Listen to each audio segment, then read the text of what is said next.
আসসালামু আলাইকুম। আজ আমি আপনাদের সাথে শেয়ার করব চিকেন খাওয়ার পর সেটার যে বোনগুলো রয়ে যায়, গিলা, কলিজা, পা, হাড্ডি, সেগুলোর সাথে বুটের ডালের খুবই মজাদার একটা রেসিপি। চলুন দেখিয়ে দিই মূল রান্নাটি। প্রথমে আমি একটা প্যানে নিয়ে নিচ্ছি 3 টেবিল চামচ পরিমাণ সরিষার তেল।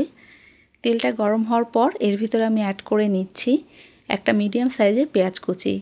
পেঁয়াজটাকে একটু হালকা লাইট ব্রাউন কালার করে ভেজে নিয়েছি। এখন এর ভিতর দিয়ে দিচ্ছি কিছু গোটা গরম মশলা, দিয়েছি তেজপাতা, লবঙ্গ, গোলমরিচ, এলাচ এবং দারচিনি আর একটা কালো বড় এলাচি। মশলাগুলো একটু ফ্লেভার ছড়ানোর পর এর ভিতর অ্যাড করে দিচ্ছি 1 চা চামচ রসুন বাটা এবং 1 চা চামচ পরিমাণ আদা বাটা। আদা আর রসুনটাকে পেঁয়াজের সাথে একটু ভেজে নিচ্ছি যাতে এটার কাঁচা গন্ধটা চলে যায়। আমি প্রায় 2 মিনিট ধরে এই আদা আর রসুনটা পেঁয়াজের সাথে ভালো মতো ভেজে নিচ্ছি। দেখতেই পাচ্ছেন ভাজা ভাজা হয়ে গিয়েছে। এখন এর ভিতরে আমি কিছুটা পানি অ্যাড করে নিব যাতে পরবর্তীতে যে গুঁড়া মশলাগুলো আমি ব্যবহার করব সেগুলো পুড়ে না যায়। এখানে আমি হাফ কাপ পরিমাণ পানি দিচ্ছি। দিয়ে দিচ্ছি হাফ চা চামচ লাল মরিচের গুঁড়ো, হাফ চা চামচ হলুদের গুঁড়ো, দিয়ে দিচ্ছি 1 চা চামচ ধনিয়া গুঁড়া, 1 চা চামচ পরিমাণ জিরার গুঁড়া আর দিয়ে দিচ্ছি লবণ 1 চা চামচ পরিমাণ। এখন এই সবগুলো মশলাকে আমি খুব ভালো মতো মিক্স করে নিচ্ছি পানির সাথে। মশলাটাকে আরও ভালোভাবে কষিয়ে নেওয়ার জন্য আমি এখানে আরও কিছুটা পানি অ্যাড করে নিচ্ছি। আমি আরও হাফ কাপ পানি অ্যাড করে নিলাম। এখন চুলার জালটাকে আমি মিডিয়াম হিটে রেখে এই মশলাটাকে ভালো মতো কষিয়ে নিব। খুব ভালো মতো মিক্স করে ঢাকনা দিয়ে ঢেকে রান্না করছি আরও প্রায় 2 থেকে 3 মিনিট। দেখতেই পাচ্ছেন মশলার উপরে তেল ভেসে উঠেছে। এই পর্যায়ের ভিতর আমি অ্যাড করে দিচ্ছি আমার আগে থেকে রেডি করে রাখা চিকেনের পা, গিলা, কলিজা, মাথা এবং গলার হাড্ডি, এরকম সব কিছু মিলে প্রায় হাফ কেজি পরিমাণ হবে, সেটা অ্যাড করে দিলাম। এখন খুব ভালো করে মশলার সাথে আমি এগুলোকে কষিয়ে নিচ্ছি।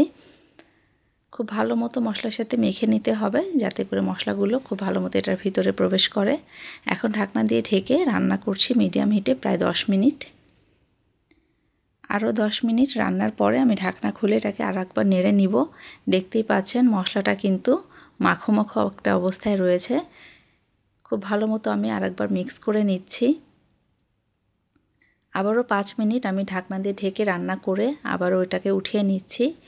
মশলার ভিতরে মাংসটা সুন্দর মতো কষানো হয়ে গিয়েছে। এই পর্যায়ে আমি আগে থেকে ভিজিয়ে রাখা বুটের ডাল সেটা অ্যাড করে দিলাম প্রায় 1 কাপ পরিমাণ। আমি প্রায় 3-4 ঘন্টা বুটের ডালটাকে ভিজিয়ে রেখেছিলাম। এতে করে কিন্তু বুটের ডাল খুব সহজেই সিদ্ধ হয়ে আসবে। খুব ভালো মতো এটার সাথে মিক্স করে দিয়ে আবারও আমি এটাকে ঢাকনা দিয়ে ঢেকে রান্না করব।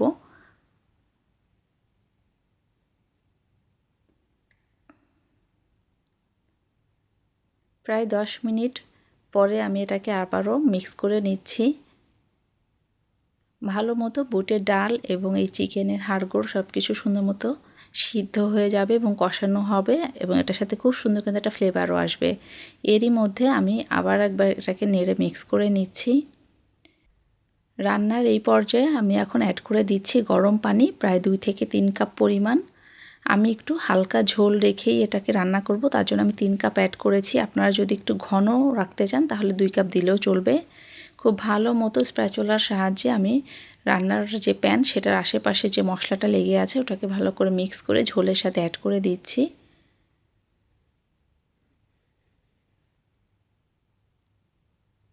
ভালো মতো অ্যাড করে নিয়ে এটাকে আমি ঢাকনা দিয়ে ঢেকে আবারও আমি রান্না করব প্রায় 10 মিনিট মতো।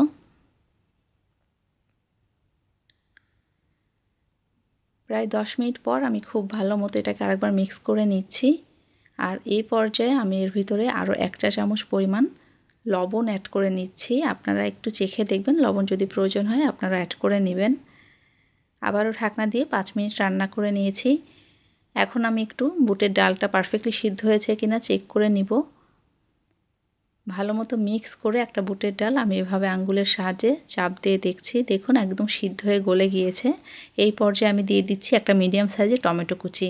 টমেটোটা এই পর্যায়ে দিলে এটা কিন্তু সুন্দর একটু হালকা সিদ্ধ থাকে, আবার কিছুটা ক্রাঞ্চিও থাকে, এই জন্য আমি এই পর্যায়ে দিয়েছি। আপনারা যদি একদম গলিয়ে রান্না করতে চান তাহলে প্রথম দিকে অ্যাড করতে পারেন।